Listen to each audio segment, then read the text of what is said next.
accept the agenda tonight with one amendment. The amendment would be to item number 17, which will be a motion to approve rescinding 2 administrative charges. So it would be scrapping grass cutting for administrative, and that's the only amendment tonight, Madam Chair. Any support? Motion by Councilman Garza, supported by Councilwoman Croft. Is there any discussion? Hearing none, all those in favor say yes. Yes. Opposed, no. Motion carries. May I have a motion to approve the acceptance of the minutes of the meeting held November 1st, 2016, and dispense with the oral reading?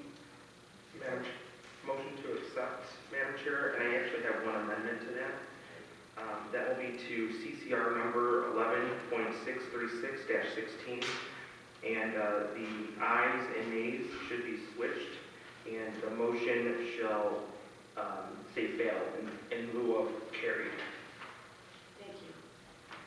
Support. Motion by Councilman Garza, supported by Councilwoman Croft. Any discussion? Hearing none, all those in favor say yes. Yes. Opposed, no. Motion carries. Mr. Mayor? Thank you, Madam Chair.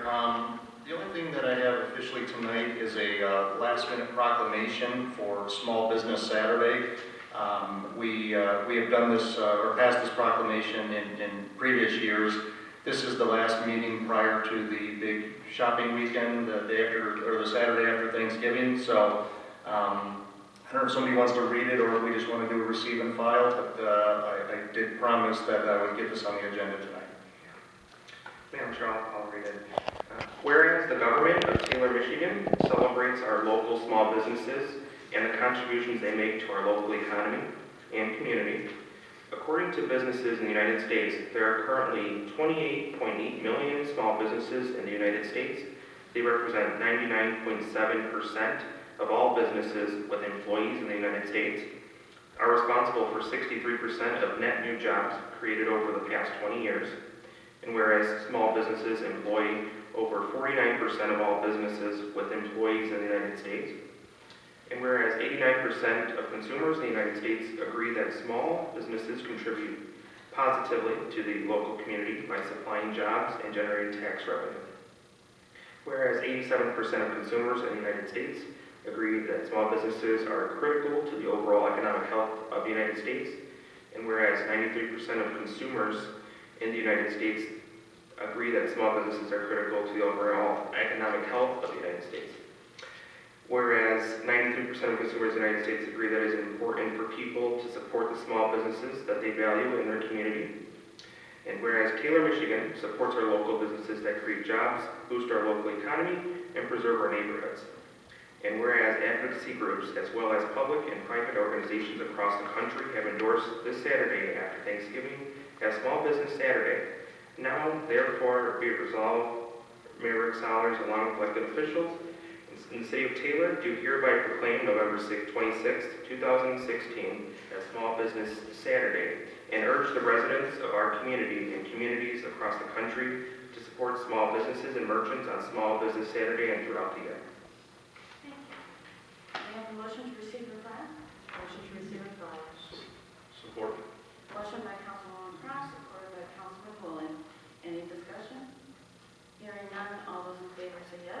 Yes. Opposed, no. Motion carries. Madam Chair, thank you. Thank you, Councilman Garza.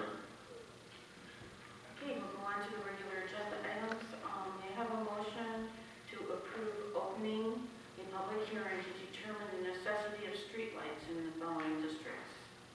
I won't read them all, they're on your agenda there. Support. Okay, motion by Councilman Garza. Johnson? Supported by Councilman Zero. Okay, any discussion? Hearing none, all those in favor say yes. Yes. Opposed, no. Motion carries.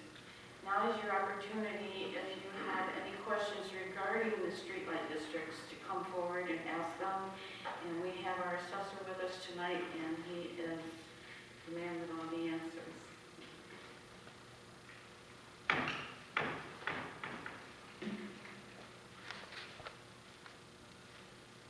Good evening. Good evening. My name is Larry Johnson. I live at 9180 Continental Drive.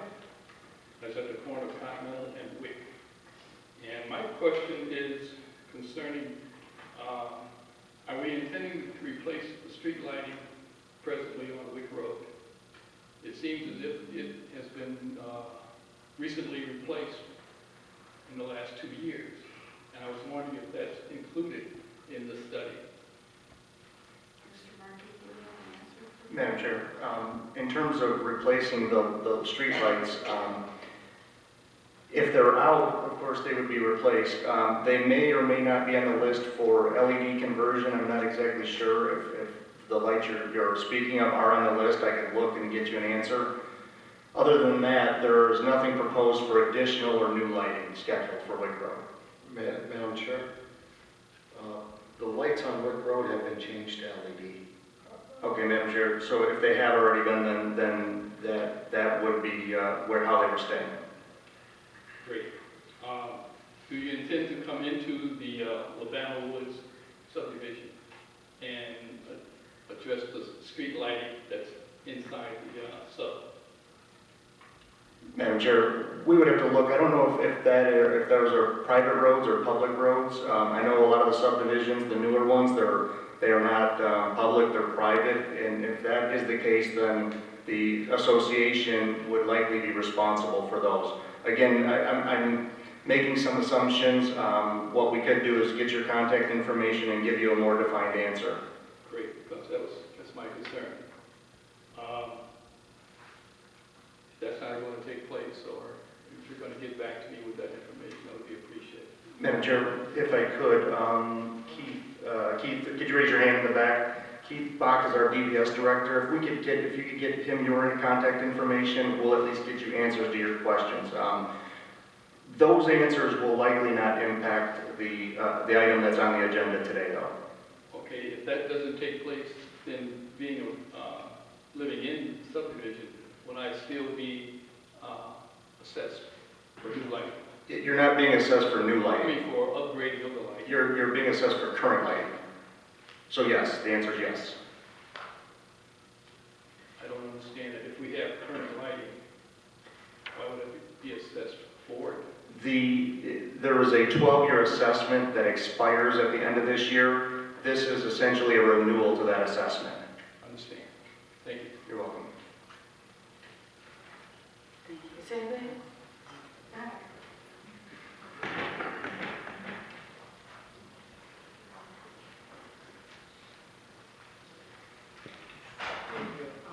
name is Donna Cody Andrews, and I live in the Fox Chase subdivision. And I had a couple of questions, some of it related to the lights and some concerns of residents. I noticed we picked 13 parcels for the lights to be added. We had 100 parcels, lighting areas, and the letter said we had 100 districts. And I noticed we're discussing 13 now in the letter I received. So how are those areas selected for LED lights?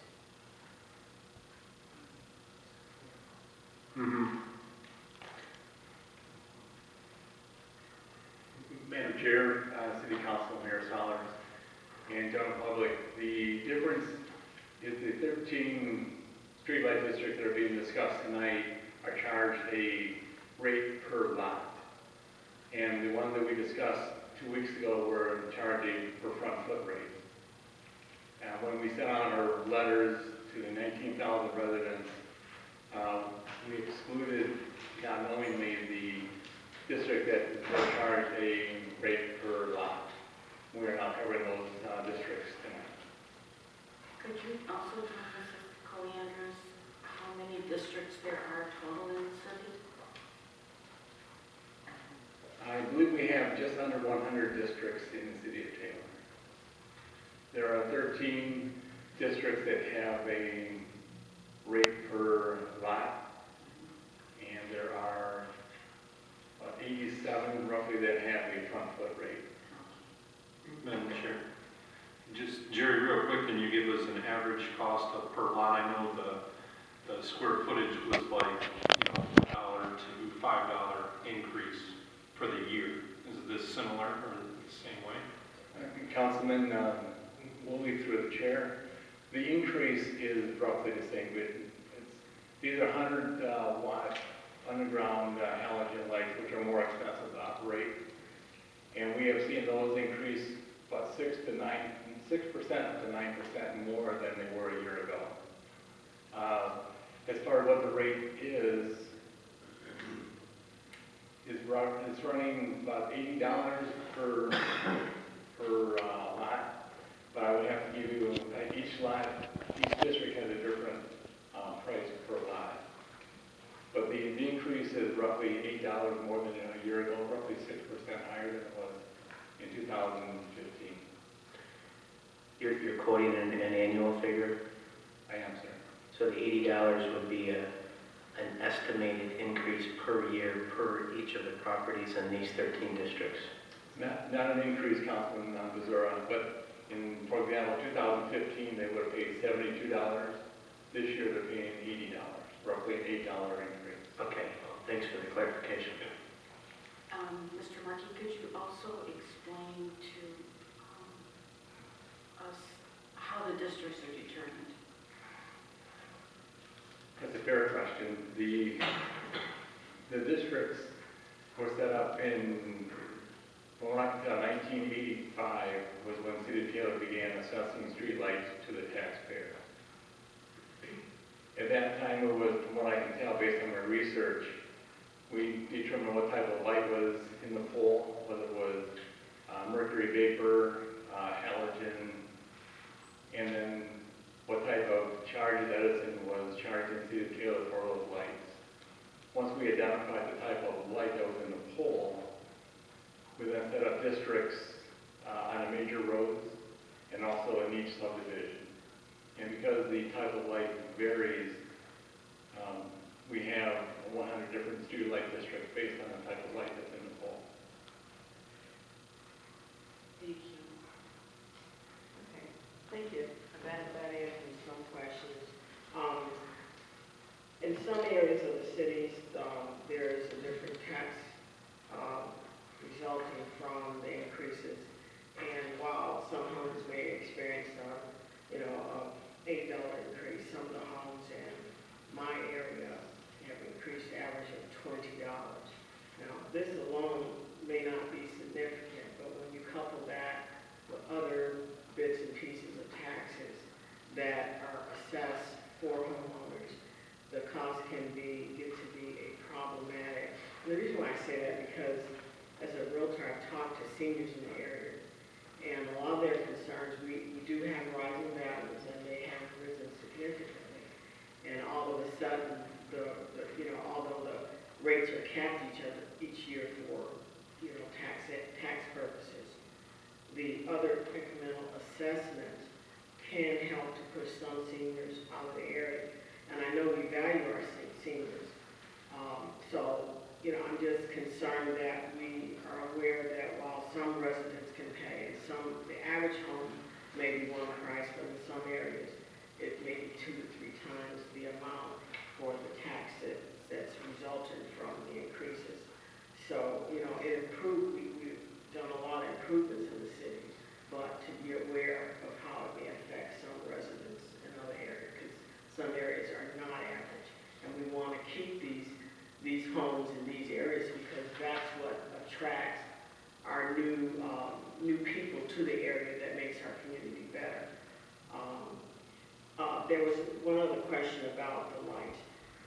Some of the residents in my area was concerned that the illumination, how much brighter it gets when you put in these lights, because some residents don't want a lot of lights. They like the low lights because they like the trees and they like it to be less lit than brighter. So maybe perhaps we can answer that about how much